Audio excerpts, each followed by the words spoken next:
त्र्यम्बकं यजामहे सुगन्धिं पुष्टिवर्धनम् उर्वारुकमिव बन्धनान् मृत्योर्मुक्ष्यमामृतात् नागेन्द्रहाराय त्रिलोचनाय भस्माकराय महेश्वराय नित्याय शुद्धाय दिगम्बराय तस्मै नकाराय नमः शिवाय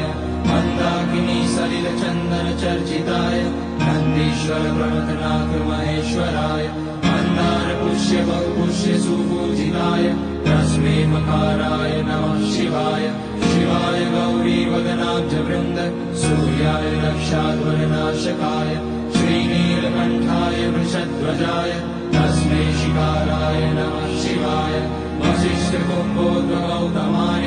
मुनीन्द्रदेवार्चितशेखराय चन्द्रार्कवैश्वानरलोचनाय तस्मै मकाराय नमः शिवाय यज्ञस्वरूपाय